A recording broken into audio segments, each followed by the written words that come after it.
जो है वो इसके अबाउट टॉर्क फाइंड करना है। तो यहाँ पे अलग अलग टॉर्क मतलब फोर्स इंटू डिस्टेंस, तो ये फोर्स अलग अलग दिए यहाँ पे और यहाँ से कुछ अलग अलग डिस्टेंस पे वो फोर्स एक्ट हो रहा है, मतलब टोटल टॉर्क जो होगा वो जो अलग अलग टॉर्क एक्ट हो रहे हैं उसकी एडिशन होगी, इसके कारण का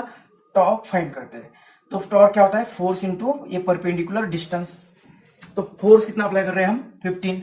फोर्स 15 और फोर्स की ये होगी लाइन ऑफ एक्शन। अब इस लाइन ऑफ एक्शन से इस पॉइंट का एक परपेंडिकुलर डिस्टेंस ये फाइंड करना पड़ेगा, ये डिस्टेंस फाइंड करना पड़ेगा। तो ये कितना है, तो देखो ये राइट एंगल ट्रायंगल बन गया और ये एंगल दिया है हमें 37, तो ये 37 की अपोजिट साइड कितनी आएगी,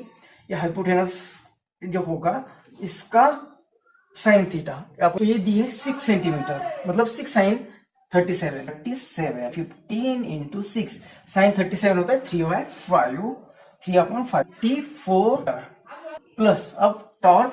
due to the 5 newton force. इस 5 न्यूटन फोर्स की ये होगी लाइन ऑफ एक्शन। अब इस पॉइंट पर रोटेट होने वाला है, मतलब ओ कितना दूर है, तो ये ओ पॉइंट क्या हो रहा है, इस लाइन ऑफ एक्शन पर ही आ रहा है, मतलब इस पॉइंट का इस लाइन से परपेंडिकुलर डिस्टेंस 0 है, 0 मतलब ये टॉर्क 5 आएगा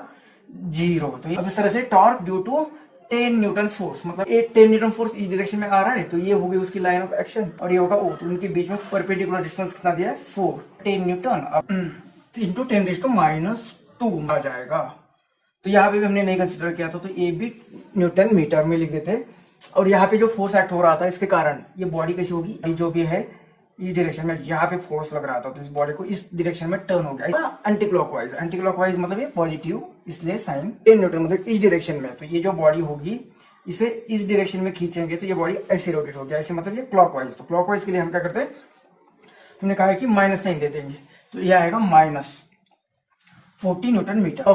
20 न्यूटन फोर्स होगा, इसके दो कंपाउंड हो गए, एक इस डायरेक्शन में एक इस डायरेक्शन में। जो फोर्स का इस 20 न्यूटन का ये जो कंपाउंड होगा वो उस पॉइंट से पास हो रहा है, पॉइंट का इस फोर्स की लाइन एक्शन होगी उससे परपेंडिकुलर डिस्टेंस नहीं है, तो ये इस फोर्स के कारण तो 0 टॉर्क होगा। अब इस फोर्स के कारण ये क्या करेगी, इस बॉडी को इस डायरेक्शन में मतलब इस डायरेक्शन में, तो ये कौन सी होती है एंटी क्लॉकवाइज, तो इसका पॉजिटिव ले लेंगे। तो ये इस डायरेक्शन में, तो ये दिया है हमें 150, तो ये परपेंडिकुलर हुआ 90, तो ये बचा हुआ एंगल कितना, ये आएगा 60, तो 20 के एडजेसेंट साइड मतलब ये आएगा 20 cos 60, तो फोर्स कितना आएगा 20 cos 60 और ये r मतलब ये परपेंडिकुलर डिस्टेंस 4, तो ये आएगा प्लस, ये +40 -40 तो चलेगा, तो यहाँ पे सिर्फ 0.54 न्यूटन